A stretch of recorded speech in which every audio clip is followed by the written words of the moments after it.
Good morning বন্ধুরা, তোমরা সবাই কেমন আছো? আশা করছি সবাই খুব ভালো আছো আর আমরাও ভালো আছি।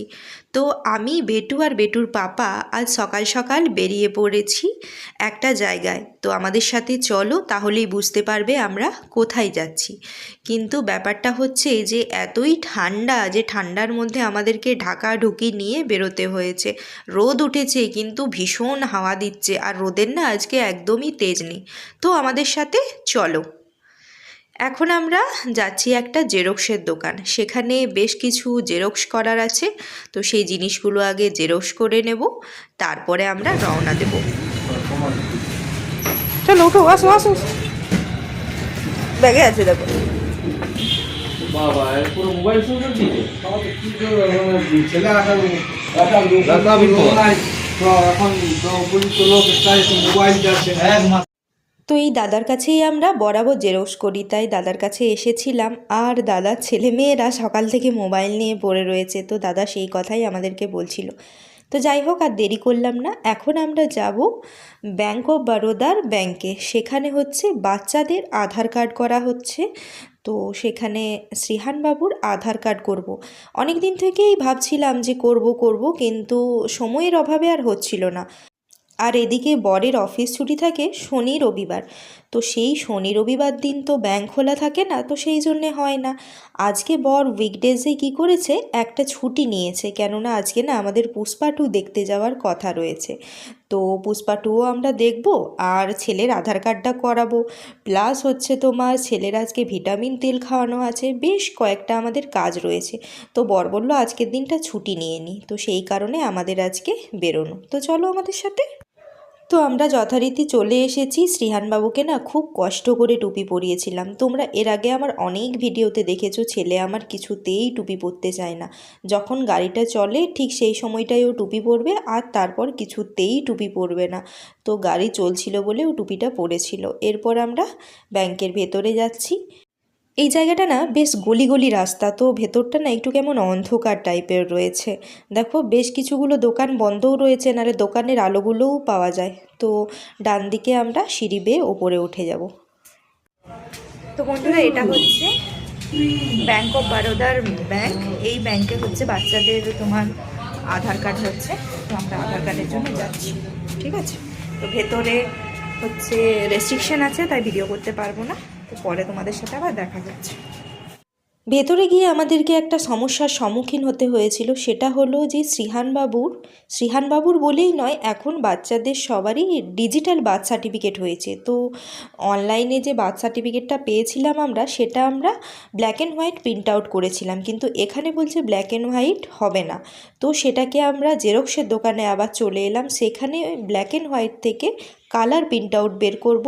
তারপরে সেটাকে নিয়ে গিয়ে আবার ব্যাংকে জমা করব, তারপরে আমাদের আধার কার্ডটা হবে। তো এই দোকানে আমরা ব্ল্যাক অ্যান্ড হোয়াইট বার্থ সার্টিফিকেটটা জমা করলাম, আর ওরা 30 টাকা নিয়ে আমাদেরকে একটা কালার বার্থ সার্টিফিকেট দিয়ে দিল।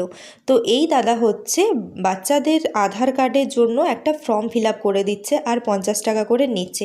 সেই ফর্মটা গিয়ে ওপরে ব্যাংকে দেখাতে হচ্ছে, তাহলে বাচ্চাদের ছবি তুলেই ওরা ছেড়ে দিচ্ছে, আর কিছু হ্যাপা নিতে হচ্ছে না। মানে কি বলো তো, তোমাকে নিজেকে ফিল আপ করতে হবে না, এই দাদাই সব ফিল আপ করে দেবে, খালি 50টি টাকা নেবে। তো আমাদেরও সেরকমই হলো। আর দেরি করলাম না, আমরা চলে গেলাম ব্যাংকে নিয়ে। শ্রীহানবাবুর আধার কার্ড তৈরি হলো। তারপর আমরা এখন যাব হসপিটালে, সেখানে শ্রীহানবাবুকে ভিটামিন তেল খাওয়াবো। তারপরে আবার দেখি, অনেক দেরি করে যাচ্ছি তো হয়তো অনেক লাইনও পড়বে। তো যাই হোক, লাইন পড়লেও কিছু করার নেই, এটাও দরকারি কাজ। তো চলো আমাদের সাথে। পুরুলিয়া থেকে আমাকে যারা যারা দেখছো তারা সকলেই এই রাস্তাটা চেনো। এটা হচ্ছে পুরুলিয়া সদর হসপিটালের সামনের রাস্তা। তো এই রাস্তা দিয়ে আমরা যাব হসপিটাল গিয়ে একদম যাব মাতৃমঙ্গল বাচ্চাদের সেকশনে। সেখানে বাচ্চাদের ভ্যাকসিনেশন হয়, আর মাদেরও মানে তোমার গর্ভবতী মাদের চিকিৎসা করা হয়। তো আমরা যথারীতি হসপিটালের ভেতরে ঢুকে পড়লাম, এরপর চললাম মাতৃমঙ্গলে।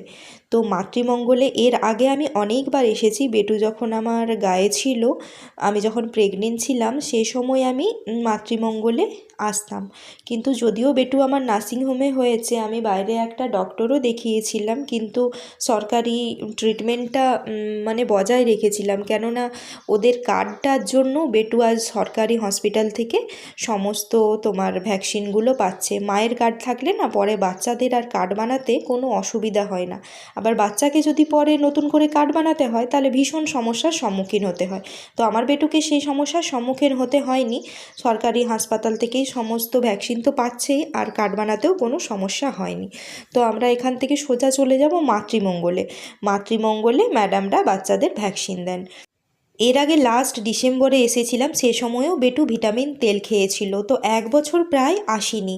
জুনে আর ডিসেম্বরে তোমার ভিটামিন তেল খাওয়ানো হয়। জুনের তেলটা আমি দুর্গাপুরেই খাইয়েছিলাম, সেই সময় আমি বাপের বাড়িতে ছিলাম, তাই জানতাম না যে মাতৃমঙ্গলে এখন আর ভ্যাকসিনেশন বা ভিটামিন তেল কিছুই দেওয়া হয় না, কেননা বাচ্চাদের সেকশনটা ওপরে হয়েছে, নতুন করা হয়েছে। তো চলো আমরা এখান থেকে চলে যাব সোজা 52 নম্বর, মানে 3 তলার ওপরে, সেখানে বাচ্চাদের নতুন কাউন্টার হয়েছে, সেখানে গিয়ে আমরা বেটুকে ভিটামিন তেল খাওয়াবো। তো বেটু আমার প্রচণ্ড দুষ্টুমি করছে, ওর পাপা তো ভীষণ রেগে যাচ্ছে, বলছে এরকম দুষ্টু বাচ্চাকে কেউ কোথাও নিয়ে আসে। আর আমার বেটুর একটা ভালো স্বভাব আছে জানো তো, সিঁড়িতে উঠলে 1 2 কাউন্ট করে করেও ওঠে। তো ভেতরে আমরা চলে এসেছি, আর এই দেখো ভেতরটা বেশ সুন্দর পরিষ্কার ছিমছাম রেখেছে। এখন নতুন তো সেই জন্য সরকারি হসপিটাল হলেও বেশ সুন্দর পরিষ্কার রয়েছে, আর খুব একটা ভিড় নেই। তো বেটুর বাবা বলল আমিই লাইনে দাঁড়াচ্ছি, তুমি বেটুকে নিয়ে ভিটামিন তেল খাওয়ানোর জন্য ভেতরে যাবে। তো বেশ কিছুজন আছে, তো বেটু আমার তো স্থির থাকার পাত্র নয়, তো ওকে নিয়ে আমি সে জায়গায় একটু ঘোরাঘুরি করলাম, একটু ছেলে আমার খেললো, আর বেটুর বাবা লাইনে দাঁড়িয়ে থাকলো। ছেলে আমার ফাঁকা জায়গা বেশ পছন্দ করে, তো সেই ফাঁকা জায়গায় ছেলে আমার দৌড়ে বেরোচ্ছে আর আমার সাথে খেলা করছে। আমিও বেশ ওকে একটুখানি সময় দিলাম, বাড়িতে তো সময় দিতেই পারি না, তবু যেটুকু সময় আমার সাথে খেলতে পারে ও খেলে। তো যাই হোক, আমাদের ভিটামিন তেল খাওয়ানো বেটুকে হয়ে গেছে, এবার সোজা বাড়ি যাব। বাড়ি যাওয়ার আগে বেশ কিছুটা কাজ আছে, সেটা হলো না, ধনে পাতা নিতে হবে জানো তো। তরকারির জন্য একদম ধনে পাতা শেষ হয়ে গেছে, আর এখন শীতকালে সবজিতে যদি ধনে পাতা না দেওয়া হয় কেমন লাগে বলো তো। আর ধনে পাতা নিতে নিতে দেখবে বেশ কয়েকটা সবজিও নেওয়া হয়ে গেছে। তো সেখান থেকে আমরা বেরিয়ে পড়লাম। বেরিয়ে এবারে যাব তোমার এখানে মাটির সৃষ্টি বলে একটা দোকান আছে, যেখানে সরকারি রেটেই সমস্ত সবজি দেওয়া হয়, তো সেখানে সবজি নেব। তো চলে এসেছি আমরা মাটির সৃষ্টিতে, এখানে আমরা সবজি নিই। বর এখান থেকেই সবজি বেশিরভাগ নেয়, আর না হলে পাশে সুফলা রয়েছে, সেই সুফলা থেকে সবজি নেয়। তো সবজি নেব না করতে করতে বর টমেটো, ফুলকপি, তারপরে তোমার শাক, মেথি শাক, ধনেপাতা, বেশ অনেক কিছু নিল। আর বেটু যেই দেখছে যে মা পাপা তো সবজি বাজার করছে, তাহলে বোধহয় আমাকেও সবজি বাজার করতে হবে। ও কী করেছে, ও একটা ঝুড়ি নিয়ে তার মধ্যে শশা রাখছে। তো এক ঝুড়ি ব্যাগ ছেলে আমার শশা ভরেছে। যাই হোক, ওর শশা নেওয়াগুলো আমাদের না আর কেনা হলো না, যেহেতু ঠান্ডা কাল, আর ওকে না ঠান্ডার মধ্যে শশা দেবো না, ওর খেলাটাই হলো। তো সেখান থেকে আমরা আবার বাড়ির উদ্দেশ্যে রওনা হলাম। এরপর বাড়ি গিয়ে একদম ভীষণ স্পিডে কাজ করতে হবে, কেননা আমাদেরকে আবার আসতে হবে পুষ্পা 2 দেখার জন্য। ছেলেকে খাইয়ে দাইয়ে ঘুম পাড়িয়ে তারপরে আসবো শ্বশুরমশাইয়ের কাছে রেখে। আর শাশুড়ি মা তো নেই, তোমরা সকলেই জানো, আমার লাইভে অনেকেই দেখেছো। তো আমরা আর দেরি করলাম না, সেখান থেকে বেরিয়ে পড়লাম বাড়ির উদ্দেশ্যে, রওনা হলাম। এরপরে বাড়ি গিয়ে ফ্রেশ ট্রেশ হবো, চান টান করবো আর ভাত খাবো। রান্নাবান্না করেই এসেছি, রান্নার আর কোনো তাড়া নেই। তো এটা হচ্ছে আমার বাড়ির সামনের রাস্তা, তোমরা সকলেই চেনো যারা যারা আমার ভিডিও দেখো। তো পৌঁছে গেছি বাড়ি। তো আজকের ভিডিও কেমন লাগলো তোমরা অবশ্যই কমেন্ট করে জানিও। আর বাচ্চাদের আধার কার্ড বানাতে গেলে কালার বার্থ সার্টিফিকেট ডিজিটাল অতি অবশ্যই নিয়ে যেও। তো দেখা হচ্ছে আবার নেক্সট ব্লগে।